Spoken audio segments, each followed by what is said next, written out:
15வது அதிகாரத்தின் 20வது வசனம் நான் உங்களுக்காக வாசிக்கிறேன். அதனுடைய பிற்பகுதி, உன்னை ரட்சிப்பதற்காகவும், எல்லாரும் சொல்லுவோம், உன்னை ரட்சிப்பதற்காகவும் உன்னை தப்புவிப்பதற்காகவும் நான் உன்னுடனே இருக்கிறேன் என்று கர்த்தர் சொல்லுகிறார். Praise God. ஆண்டவர் என்ன சொல்கிறாரு? உன்னை ரட்சிப்பதற்காகவும் உன்னை தப்புவிப்பதற்காகவும் நான் உன்னுடனே இருக்கிறேன். அல்லேலூயா. அப்போ ஆண்டவர் சொல்கிறாரு, நான் உங்கூட தான் இருக்கிறேன். ஏன் இருக்கிறேன்னா, உன்னை ரட்சிப்பதற்காக நான் இருக்கிறேன். Praise God. I am there with you to save you. நான் உன்னை ரட்சிப்பதற்காக நான் உன்னோடு கூட இருக்கிறேன். அப்போ நீங்கள் கேட்கலாம், நம்ம தான் ரட்சிக்கப்பட்டுட்டோமே பாஸ்டர், புதுசாக ரட்சிக்கப்படுறவங்களாக இருந்திருந்தா அவங்கள ரட்சிப்பதற்காக கர்த்தர் வரலாம். நம்ம ஏற்கனவே ரட்சிக்கப்பட்டுட்டோம், அப்படி தானே? ஆண்டவராக இயேசு சொந்த ரட்சகராக நம்ம ஏற்றுக்கொண்டு we all accepted Jesus Christ as our Lord and Savior. நம்ம ரட்சிக்கப்பட்டுட்டோம்.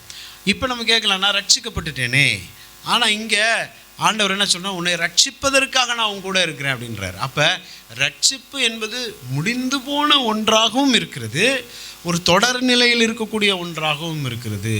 அல்லேலூயா. இப்போ இந்த ரட்சிப்பு என்கின்ற வார்த்தையை எடுத்து பார்க்கும்போது, முதலாவது ரட்சிப்பு கிரேக்க வார்த்தையில் சொட்டீரியான்னு சொல்கிறாங்க. சொட்டீரியா, சால்வேஷன் மீன்ஸ் சொட்டீரியா. இந்த சொட்டீரியாவினுடைய ஃபஸ்ட்டு விளக்கம் என்னென்னா இமான்சிபேஷன். எல்லாரும் சொல்லுங்கள், இமான்சிபேஷன். இமான்சிபேஷன்னா releasing someone from the control of another one or the dominion or the power. இதுக்கு பேர் தான் இமான்சிபேஷன்.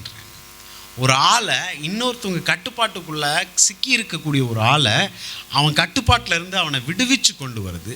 அவனுடைய அதிகாரத்துக்குள்ளே மாட்டிட்டு சில சமயம் நம்ம இருப்போம் பார்த்தீங்களா, அவன் அதிகாரத்திலிருந்து நான் ரிலீஸ் பண்ணி கொண்டு வருது. மூன்றாவது டொமினியன், அவனுடைய ஆளுகையிலிருந்து அவனை விடுவித்து கொண்டு வர்றதுக்கு பேர் தான் இமான்சிபேஷன். அப்போ ரட்சிப்பினுடைய ஒரு விளக்கம் சொட்டீரியா என்று சொன்னால் இமான்சிபேஷன். கர்த்தர் நம்மளை கொண்டு வந்துட்டாரா இல்லையா?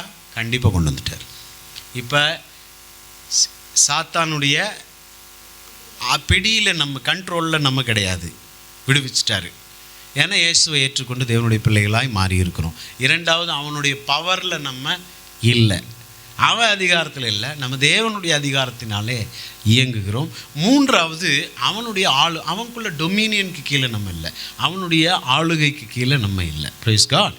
ஸோ இப்போ அவங்கள அந்த இமான்சிபேஷனில் ஒரு ஆடட் மீனிங் ஒன்று இருக்குது. என்னென்னா, அவனுடைய கட்டுப்பாடு, அதிகாரம் மற்றும் ஆளுகையிலிருந்து நம்மளை மீட்டு கொண்டு வந்தது மட்டுமல்ல, மீட்டு கொண்டு வந்தவங்களுக்கு பொலிட்டிக்கல் ரைட்ஸ், லீகல் ரைட்ஸ், எல்லா ரைட்ஸும் கொண்டு வந்தவனுக்கு கொடுக்கறது இமான்சிபேஷன். எல்லா உரிமையும் கொண்டு வந்து சும்மா நட்டாத்தில் விட்டுட்டு ஓடிடல ஆண்டவர். பிசாசு பிடியிலேருந்து உன்னை விடுவிச்சிட்டே இந்த இங்கே நின்று கொண்டு ஓடிடல. இங்கே வந்து விட்டவனை, நீ என்னுடைய பிள்ளை, உனக்கு லீகலான ரைட் தரேன்றார், உனக்கு உரிமை கொடுக்குறேன். இந்த ரட்சிக்கப்பட்டீங்களா, ரட்சிக்கப்பட்டேன் பிரதர் அப்படின்றோம்ல, அந்த ரட்சிப்புல அத்தனை காரியம் இருக்கிறது. ஸோ இந்த இமான்சிபேஷன் அப்படின்ற காரியம் ரட்சிப்பில் நமக்கு முடிஞ்சிருச்சானா முடிஞ்சிருச்சு, ஃபினிஷ்டு. கல்வாரி சிலுவையில் இயேசு எல்லாம் செஞ்சு முடித்தார். இயேசு சிலுவையில் செய்து முடித்ததை நான் விசுவாசித்து அந்த இயேசுவை நான் ஏற்றுக்கொண்ட போது எனக்குள்ளே ரட்சிப்பு வருகிறது. ரட்சிப்பு வந்தபோது இமான்சிபேஷன் முடிஞ்சிருச்சு. இப்போ நான் சாத்தானுடைய கட்டுப்பாட்டுக்குள்ளே கிடையாது. நம்ம வாயை திறந்து அறியாமையினாலே சிலர் பிதற்றுவார்கள் பாருங்கள், பிசாசு என்னை பாடாப்படுத்துகிறோம், பிசாசினுடைய கட்டுப்பாட்டுக்குள்ளே நம்ம கிடையாது. ஸோ சொட்டீரியாவினுடைய ஃபஸ்ட் எக்ஸ்பிளனேஷன் இமான்சிபேஷன். இரண்டாவது சொட்டீரியா என்று சொன்னால் லிபர்ட்டி. ஆமென். லிபர்ட்டி, லிபர்ட்டினா எல்லாத்துக்கும் தெரியும் இல்லையா, சுதந்திரம். அல்லேலூயா. பர்த்டே அப்படிப்பட்ட சில நல்ல உள்ளங்களை பார்த்துருக்கீங்களா? சில நல்ல நாளில் இவங்க என்ன செய்வாங்கன்னா, போய் புறா, லவ் பேர்ட்ஸ் இதெல்லாம் கூண்டில் வச்சுருப்பாங்க இல்லையா, வாங்கிட்டு வந்து காசு கொடுத்து வாங்கிட்டு வந்து கதவை திறந்து விட்டுருவாங்க டப்புன்னு. அது தட தட தட தட தட தடன்னு சிறகடிச்சு ஃபஸ்ட் டைம் வானத்தில் பறந்து போகும். அப்படியே நல்லது செய்கிறவங்க இருக்காங்க. பணம் கொடுத்து 1000 ரூபா 2000 ரூபா கொடுத்து பறவைகளை வாங்கி என்ன செய்வாங்க, நல்ல நாள்களில் ஓப்பன் பண்ணி திறந்து விடுவாங்க. அது சுதந்திரமாக பறந்து போகும். லிபர்ட்டின்ற வார்த்தைக்கு இப்படி ஒரு அர்த்தம் இருக்குது. ஆண்டவர் என்ன செஞ்சார்? இருளின் ராஜ்யத்திலே அடிமைகளாக இருந்த நம்மளை என்ன செஞ்சு விட்டார்? கதவை திறந்து விட்டுட்டார். இந்த பறவை அதுதான் என்ன செஞ்சிடணும்? பறந்து போகணும். சில பறவை பழகி போய் கூட்டுக்குள்ளே என்ன செஞ்சிடும்? உக்காந்துக்கும். இதை எப்பயுமே மூடி இருக்கும் தானே, இப்பயும் மூடி இருக்குன்ட்டு அது திறந்த கதவு இருக்கிறது அதுக்கு தெரியாது பாருங்கள். கண்ணு மூடி இருக்கு, வெளியே போகாது. ஏன் அப்படின்னா அது பூட்டி இருந்த காலத்தில் அது பழகுனது. இப்போ திறந்து விட்டாலும் அது நம்ம சில ஆவிக்குரியவர்கள் நம்மளும் சில காரியங்களில் அடிமைத்தனமாக சில பழக்க வழக்கங்களை நம்மக்கிட்ட மாற்ற முடியலைன்னா என்னன்னா, கதவை திறந்து விட்டார், நான் கூண்டை விட்டு வெளியே போகலை. பறவை தான் என்ன செஞ்சணும்? பறந்து கூண்டை திறந்து விட்டாரா, நான் இதுக்குள்ளே இனிமேல் அடிமையா இல்லையா அப்படின்னு பறந்து நம்ம போகணும். ஏமே அல்லேலூயா. நம்மாலே மேற்கொள்ள முடியும். தேவனாலே பிறப்பதெல்லாம் என்னவா? உலகத்தை ஜெயிக்கும். நம்மளால் உலகத்தை ஜெயிச்ச முடியும், ஜெயிக்க முடியும். சில நேரம் பாருங்கள், சில காரியங்களை இது என்னால் முடியாதுன்ற ஒரு இதுக்கே வந்துடுவோம். நம்ம மைண்ட் செட் அப்படியே என்ன ஆயிடுச்சு? இதெல்லாம் நம்மளால் மேற்கொள்ள முடியாது, ஒரு வாரத்தில் கடந்துட்டு போட்டுன்னு விட்டுருவோம். அப்படிப்பட்டவங்களும் இருக்காங்க. கழுதை கடந்துட்டு போட்டு அப்படின்னு பழகிருப்போம் பாருங்கள். அதே இருக்கக்கூடாது. நான் முற்றிலுமாய் விடுவிக்கப்பட்டவன். கதவு ஓப்பன் பண்ணி விட்டுட்டார். நான் எதுவும் என்னை பிடிச்சி சட்டையை பிடிச்சி என்னையா இழுக்கவே முடியாது. இயேசுவின் ரத்தம் என்னை விடுவித்திருக்கிறது. அல்லேலூயா. அப்போ நான் எங்கேயோ ஒரு இடத்துல தங்கியிருக்கேன்னா அது என்னோட ப்ராப்ளம். பிசாசு என்னுடைய மனதை என்ன செய்கிறான்? குருடாக்கி வைத்திருக்கிறான். திறந்த கதவை பார்க்க முடியலை. அல்லேலூயா. நம்மளால் ஜெயிக்க முடியும், எந்த சூழ்நிலையும் ஜெயிக்க முடியும், பழக்க வழக்கங்களை ஜெயிக்க முடியும், அடிமைத்தனத்தை மேற்கொள்ள முடியும். எதுவும் நம்ம கட்டு போட முடியாது. யானை பாருங்கள், குட்டி யானையை குட்டி போட்ட உடனே குட்டி செயினில் போட்டு கட்டி வைப்பாங்க. அது அந்த செயின் அதுக்கு அக்கவே முடியாது. ஆனால் யானை அந்த செயின்லேயே கட்டப்பட்டு சின்ன குச்சியில் அந்த யானையை குட்டியாக இருக்கும்போது குட்டி செயின் போட்டு மாட்டி வச்சுருப்பான் பாருங்கள். அதுலேயே சுற்றி வந்துக்கிட்டு இருக்கும். குட்டியாக இருக்கும்போது அதை அக்க முடியாது. இது வளர்ந்து நாளடைவில் யானை ஜெய்ஜாண்டிக்கான ஒரு பெரிய சைஸாக மாறி இருக்குது. நீங்கள் பார்த்துருப்பீங்க, வனப்பகுதியிலெல்லாம் லாரி ஜீப்பில் கமுத்தி தூக்கி போடுது. இப்படி தூக்குது, இப்படி தீப்பட்டி விழுந்த மாதிரி விழுகுது யானை பலத்துக்கு முன்னாடி. அவ்வளோ பலன் அதுக்கு.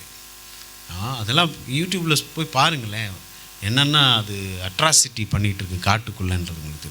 இப்படி பெரட்டி விடுது சிஸ்டர், தீப்பெட்டி விழுகிற மாதிரி விழுகுது. பெரிய லாரியெல்லாம் அவ்வளோ பலன் அதுக்கு இருக்குது.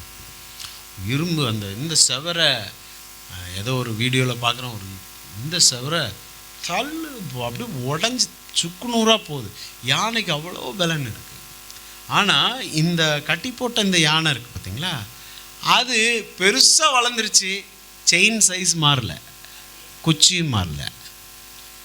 இது மைண்ட் செட் என்ன வந்துருச்சுன்னா, இதை விட்டு என்னால் தப்பிக்க முடியாது. இழுத்து பார்த்தேன், இப்போ இழுத்து பாரு, அதெல்லாம் ஏற்கனவே ட்ரை பண்ணிட்டேன். சின்ன வயசில் இழுத்து பார்த்தேன், என்னால் முடியலை, 100 தடவை இழுத்துட்டேன்.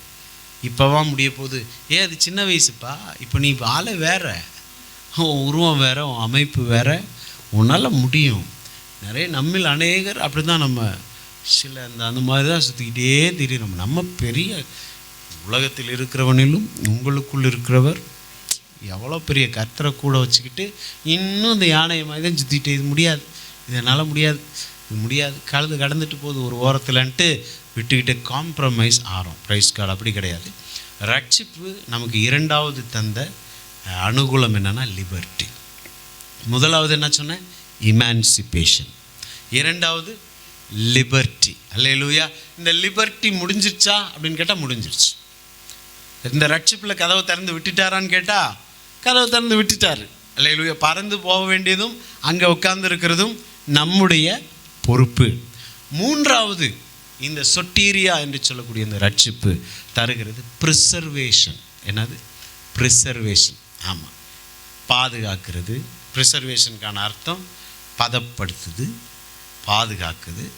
உப்பு ஒரு ப்ரிசர்வேட்டிவ். உங்களுக்கு தெரியுமா? உப்பு என்னது? ஒரு ப்ரிசர்வேட்டிவ். மீன் வாங்கிட்டு வந்தால் ஃபஸ்ட்டு என்ன போடுறோம்? உப்பு. கறி வாங்கிட்டு வந்தால் முதல்ல உப்பு தான் போடுவோம். உப்பு போட்டால் கெட்டு போக விடாமல் பாதுகாக்கும். இந்த உப்போட வேலையை கெட்டு போகவே விடாது. உங்களுக்குள்ளேயும் எனக்குள்ளேயும் ஒரு உப்பு இருக்குது. என்ன உப்புனா ரட்சிப்பு. ஆமென். ரட்சிப்பு என்பது ஒரு உப்பாக எனக்குள்ளே வேலை செய்கிற அப்படின்னா தான் நம்ம ரொம்ப எக்ஸ்ட்ரீமாக சில காரியங்களை போகும்போது உள்ளே டிஸ்டர்ப் பண்ணிடுறாரு. நம்மளை டிஸ்டர்ப் பண்ணி விட்டுருவார். நம்ம ரட்சிக்கப்பட்டவங்களுக்கும் ரட்சிக்கப்படாதவங்களுக்கும் இருக்கக்கூடிய வித்தியாசம் என்னென்னா, ரட்சிக்கப்படாதவன் ஒரு பாவத்தை துணிஞ்சு செய்வான், சந்தோஷமாக என்ஜாய் பண்ணி செய்வான். அதே நேரம் ரட்சிக்கப்பட்ட ஒருவன் ஒரு தவறு செய்யும்போதும் ஒரு பாவம் செய்யும்போதும் அதை துணிந்து சந்தோஷமாக செய்ய முடியாது.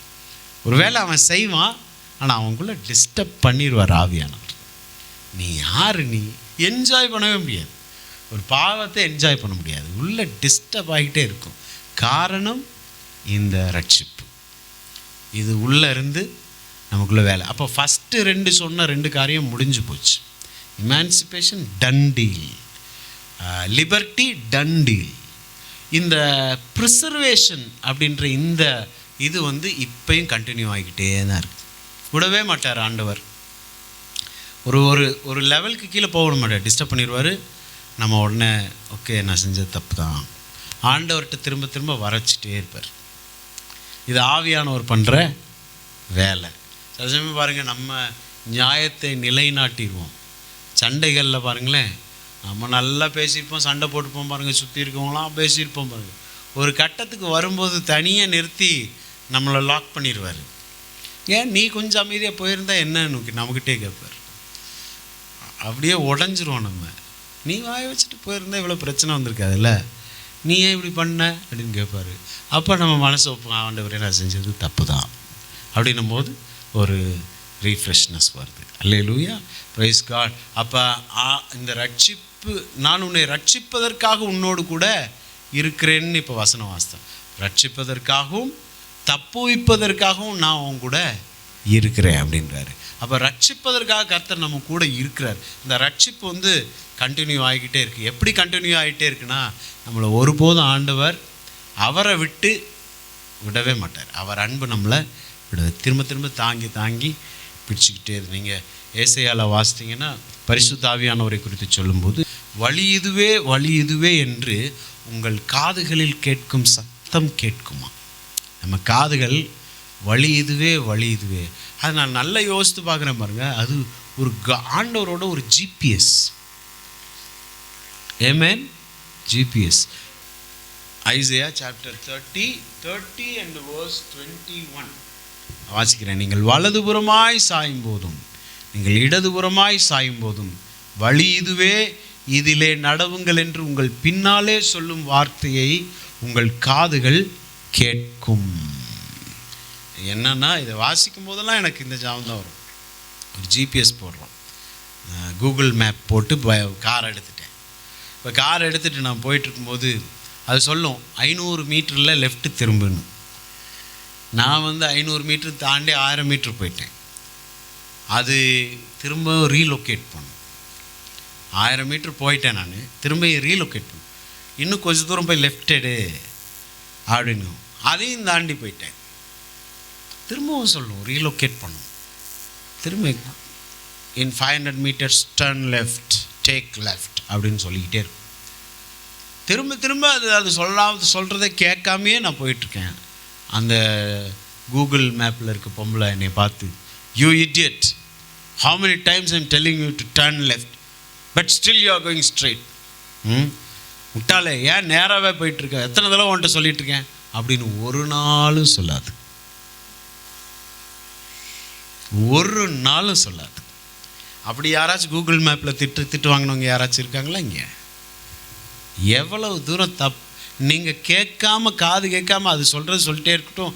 நீங்கள் வடவள்ளிக்கு போகிறதுக்கு நீங்கள் உங்கள் காரணியாக போயிட்டுருப்பீங்க, அப்பையும் அது திரும்ப சொல்லும், ப்ளீஸ் டேக் யூ டர்ன், திரும்புனுக்கிட்டே இருக்கும். பரிசுத்த ஆவியானவர் அதை தான் செஞ்சிட்ருக்கிறார். நீங்கள் கேடுங்கட்டு போன்னு நம்மளை விட்டுருந்தா இந்நேரம் இங்கே யாருமே உட்காந்துட்டு இருக்க முடியாது. ஃபஸ்ட்டு நான் உட்காந்துட்டு இருக்க முடியாது. பல தடவை கீழ்ப்படியாதவன் தான் நான். உங்கள் முன்னாடி பேசிகிட்டு இருக்கேன். நான் பலதடிய தடவை கீழ்ப்படியாதவனா திரும்ப திரும்ப சொல்லி நோ நோ போ போ போ போன்னு சொல்லி தான் இப்பயும் ஆண்டவர் பிள்ளைகளாக உட்காந்து ஆண்டவர் சமூகத்தில் நம்ம இருக்கிறதுக்கு காரணம் அவருடைய கிருபை. இல்லை தப்பு பண்ணிட்டேன், கரெக்ட் பண்ண, போ எந்திரிச்சு போ, சோர்ந்து போய் உட்கார்ற நேரத்தில் எத்தனை டைம் நான் சொல்ல முடியும்? நான் அதை தான் சொல்கிறேன் பாருங்க. நான் என் பிள்ளை, என் பொண்டாட்டி, என் பிள்ளைங்க ரேஷனில் என்ன போடுறாங்க, அரிசி போடுறாங்க, ஊறுகாய் டப்பா 20 ரூபாய்க்கு வாங்கினேன்னு வைங்க, ஒரு வாரம் போயிடும், ஒரு மாதம் ஒப்பேத்து கஞ்சும் ஊறுகாவும் தொட்டு சாப்பிட்டு எங்கேயோ ஒரு மூலையில் என்னத்தையோ செஞ்சுட்டு வாழ்ந்துடலாம். எதுக்காண்டவரை இந்த பொறுப்புகள்லாம் எல்லாம் எனக்கு வேஸ்ட்டான தலைவலியெல்லாம் எனக்கு இருக்குது. எங்கேயோ உட்காந்து சாப்பிட்டுட்டு நாங்கள் 4 பேரும் வேலையை பார்த்துட்டு போயிடுவோம், விடவே மாட்டார் பாருங்க. அந்த ரட்சிப்பு அவர் நமக்கு ரட்சிப்பு நமக்கு உப்பாக இருக்கிறது, நம்மளை கெட்டு போக விடலை. ஜீசஸ் இன்னொரு இடத்துல சொல்லும்போது சொல்கிறேன், நீங்கள் உலகத்துக்கு உப்பாக இருக்கிறீங்கன்ற. என்ன சூப்பராக இருக்கார். நான் என்னுடைய ஸ்தோத்திரம் ரேமா, என் ரட்சிப்பு உங்களுக்கு ப்ரிசர்வேட்டிவா உப்பாக இருக்கிறது. அதனால நீ அடுத்தவங்களுக்கு என்னவாரு, உப்பாயிரு. நான் உன்னை கெட்டு போகவில்லை இல்லை, நீயும் உன்னை சுற்றி இருக்கிறவங்கள என்ன செய்யாத, கெட்டு போக விடக்கூடாது, நீ தான் உப்புன்றார். எவ்வளோ பெரிய ஸ்தானம். ரட்சிப்பு பெரிய ரெஸ்பான்சிபிலிட்டி. ஸோ சொல்லுங்கள், நான் உப்பாக இருக்கிறேன், என் கண்ணு முன்னாடி ஒன்று கெட்டு போக நான் அனுமதிக்கவே கூடாது. கண்ணு முன்னாடி ஒன்று சொல்லுது, மேபி நான் கொஞ்சம் பொறுமையாக இருந்து அதை ஆதாயப்படுத்த முடியும்னா அதை தான் நான் ட்ரை பண்ணணும். சமாதானத்தை தேடி அதை தொடர்ந்து கொள். வசனம் சொல்லுது, சமாதானத்தை தேடி அதை ஒரு பிரச்சனைக்குள்ளே இருக்கக்கூடிய இன்னொரு பிரச்சனையை பார்க்க வேண்டாம், அந்த பிரச்சனையை ஆஃப் பண்ணுற சுவிட்ச் எதுன்னு தேடணும். நிறைய நேரம் மிஸ் பண்ணிடுவோம்.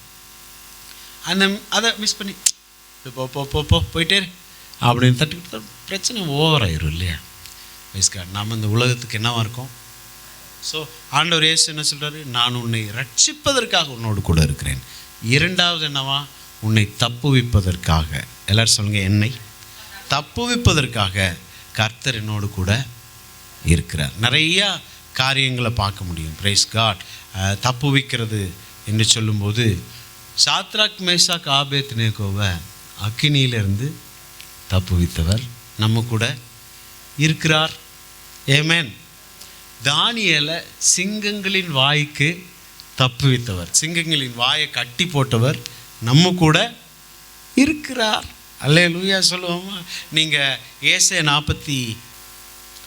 ஐசையா சாப்டர் 43:2 அங்கே வசனம் சொல்லுது, நீ தண்ணீர்களை கடக்கும்போது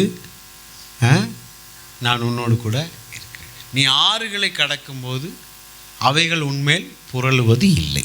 நீ அக்கினியில் நடக்கும்போது வேகாதிருப்பாய், அக்கினி ஜுவாலை உன் பேரில் பற்றாது. ஏன்? நான் உன்னோடு கூட. தண்ணீர்கள்னு என்னது? நீங்கள் பைபிளில் நீங்கள் பார்க்கும்போது வாட்டர்ஸ்ன்னு போட்டு, வாட்டர்ஸ், தண்ணீர்ன்ற வார்த்தையே ஒரு பன்மை தான், ப்ளூரல் தான். தண்ணீர் வாட்டர்னு சொன்னாலே ப்ளூரல், சிங்குலர் கிடையாது. இங்கே வேறு இடங்களில் என்ன சொல்லியிருப்போன்னா வாட்டர்ஸ்ன்னு போட்டுப்பாங்க, தண்ணீர்கள். தமிழில் வேறு வார்த்தை ஜலங்கள் அப்படின்னு போட்டிருக்கோம். ஜலங்கள்னால் அது சமுத்திரத்தை குறிக்குது, சி, கடல். அப்போ தண்ணீர்களை கடக்கும் போதுனா நீ கடல் போன்ற சூழ்நிலையில் இருக்கும்போது என்ன செய்கிற, நான் உன்னோடு கூட இருக்கிறேன். கடல் அடிச்சிட்டு போகாது, கடல் என்ன செய்யும், உள்ளே இழுத்துக்கிட்டு போகும். முங்கி தான் கடலில் போக முடியும். நீ முங்கி போகிற ஒரு சூழ்நிலையில் இருக்கிறியா? ஆண்டவர் சொல்கிறாரு நம்மக்கிட்ட, நான் உன் கூட இருக்கேன், நீ முங்கி போக மாட்டேன், நான் விட மாட்டேன்றார் கர்த்தர்.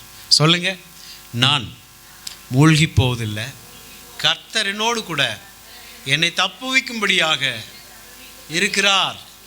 இரண்டாவது, ஆறுகளை கடக்கும்போது அவைகள் உன்மேல் புரளுவதில்லை. ஆறுகள் என்ன செய்யும், அடிச்சிட்டு போகும். ஒரு இடத்துலையே நிற்க நிலை இல்லாமல் அடிச்சுட்டு போயிட்டே இருக்கும். இந்த ஆற்றுல சிக்கணும்னு வைங்க, ஏதாச்சும் மரம் செடி கட்டையெல்லாம் இருந்துச்சுன்னா ஒரு இடத்துல அது ஸ்டேபிளாக நிற்க விடாது, தள்ளிக்கிட்டு போயிட்டே இருக்கும். இங்கே போய் அந்த பாறையில் அடித்து அங்கே அடித்து இங்கே அடித்து தட்டிட்டு இந்த ஆறில் அடிச்சுட்டு போகிற நிலைமை இது தான் பாருங்கள். அது அடிச்சுட்டு போகிற நிலமையில் நம்ம இருப்போம். சொல்கிறோம் ஒரு ஸ்டேபிளாகவே நம்ம இருக்கவே மாட்டோம். ஆற்றுல அடிச்சுட்டு போகிற மாதிரி இருக்கும் வாழ்க்கை. அப்படியே எங்கேயோ என்னமோ போயிட்டுருக்கோம் அப்படின்றது தெரியும். ஆண்டவர் சொல்கிறாரு, ஆறுகள் அடிச்சுட்டு போகிற நிலைமையில் நீ இருந்தாலும், உன்னுடைய வாழ்க்கை இருந்தாலும் அது உன்மேல் புரளுவது இல்லை. காரணம், உன்னை தப்புவிக்கும்படியாய் நான் உன் கூட இருக்கிறேன்னு கர்த்தர் சொல்கிறார். ஆமென். மூன்றாவது, நீ அக்கினியில் நடக்கும்போது வேகாது. இந்த அக்கினியுடைய சுபாவம் என்ன? டோட்டலாக எரிச்சிடும், சாம்பல் பண்ணிடும், அட்ரஸ் இல்லாமல் பண்ணிடும். எத்தனை பேர் அக்கினியில் மாட்டினவங்களை கேள்விப்படுறோம்? எத்தனை பேர் இருந்தாங்க நம்ம கண்ணு முன்னாடி? கொஞ்சம் யோசித்து பாருங்க. Think about that. எத்தனை பேர் சிறந்தவர்கள், கல்விமான்கள், புத்தியில் சிறந்தவங்க, ஐஸ்வர்யவான்கள் இருந்த இடமே.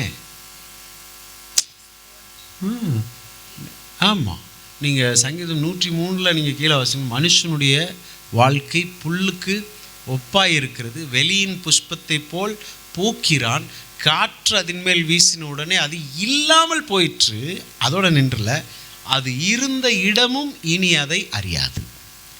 அது இருந்த பிளேஸ்கிட்டே போய் இங்கே ஒன்று இப்படி இருந்துச்சே உன் மேலேன்னு கேட்டால் எனக்கு தெரியாதுங்க, இன்னும் வாஷ் அவுட்டுன்றோம்.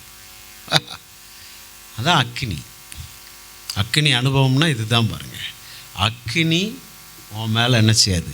பற்றாது. ஆண்டவர் சொல்கிறார், இன்னைக்கு நீ இல்லாமல் போயிடணும்னு சத்துரு உன்னை சுற்றி சுற்றி வேலை பண்ணிக்கிட்டு இருந்தாலும், ஊழியத்தில் இல்லாமல் போகிறதுக்கு நம்ம இல்லாமல் போக பண்ண சத்துரு பல திட்டங்களை அவன் போட்டுட்டு இருந்தாலும் ஆண்டவர் சொல்கிறாரு, நீ இல்லாமல் போகவே மாட்ட, உன்னை தப்பு வைக்கிறதுக்காக நான் உன் கூட இருக்கிறேன். அப்படி அப்போ ஆண்டவர் நம்ம கூட என்னதுக்காக இருக்கிறாரா? 2 காரியம். ஒன்று, ரட்சிப்பதற்கு. ரட்சிப்பில் நம்ம பார்த்தோம், சொட்டீரியா, இமான்சிபேஷன் பார்த்தோம், லிபர்ட்டி, ப்ரிசர்வேஷன் பார்த்தோம். இங்கே 2வது தப்புவிப்பதற்காக, உன்னை காப்பாற்றுவதற்காக நான் உன் கூட இருக்கிறேன். சோர்ந்து போக வேண்டாம். ஆமென். சொல்லுங்கள், நான் சோர்ந்து போக மாட்டேன்.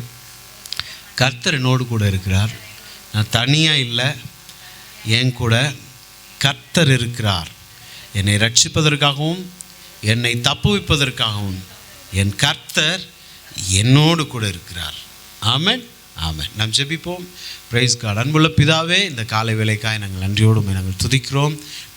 ஒருமனப்பட்டவர்களாக ஆராதிக்க ஒரு சின்ன கூட்டமாக பரலோகத்தின் அப்பாவை பார்க்கவும், ஆண்டவரை ஜெபிக்கவும் ஆண்டவர் கிருபை செஞ்சீங்க. அதற்காக நன்றி செலுத்துகிறோம். அப்பா, இன்னுமாய் மோடு நெருங்கவும் உமக்கென்று எழும்பி பிரகாசிக்க கர்த்தர் கிருபை செய்யுங்கப்பா. உமக்கு ஸ்தோத்திரம்ப்பா. எங்களோடு எங்களை சார்ந்த எல்லார் மேலேயும் இயேசுவின் ரத்தம் தெளிக்கப்படுவதாக என்று நாங்கள் சொல்லுகிறோம்.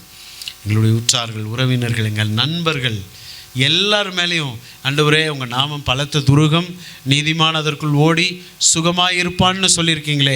உங்கள் நாமம் என்னும் துருகத்திற்குள்ளே இந்த எங்களுடைய ஜபங்களின் மூலமாக நாங்கள் நுழைந்தது மட்டுமல்ல, எங்களுடையவர்களையும் சேர்த்து நாங்கள் இழுத்து கொள்ளுகிறோம். ஆண்டவரே, அவங்க மேலேயும் உங்கள் பாதுகாப்பை பேசுகிறோம். ஸ்தோத்திர. ரத்த கோட்டைக்கு மூடுங்க. கிருபை எங்களை சூழ்ந்து கொண்டு இருக்கிறபடினால் நன்றி செலுத்துகிறோம். நீர் எங்களை ரட்சிப்பதற்காகவும் எங்களை தப்புவிப்பதற்காகவும் எங்களோடு கூட இருக்கிறபடினால் நன்றி செலுத்துகிறோம். நாங்கள் மூழ்கி போவதில்லை, நாங்கள் அடித்து செல்லப்படுவதில்லை, நாங்கள் ஒன்றுமில்லாமல் நிர்மூலமாவதில்லை. காரணம், நீர் எங்களோடு கூட இருக்கிறீர் ஆண்டவரே. இதனால் எங்களுக்கு பிளஸ் பண்ணி தந்தபடினால் நன்றி. சகல துதி கன மகிமை செலுத்துகிறோம். இயேசுவின் நாமத்தில் ஜெபிக்கிறோம் எங்கள் நல்ல பிதாவே. ஆமென், ஆமென், ஆமென்.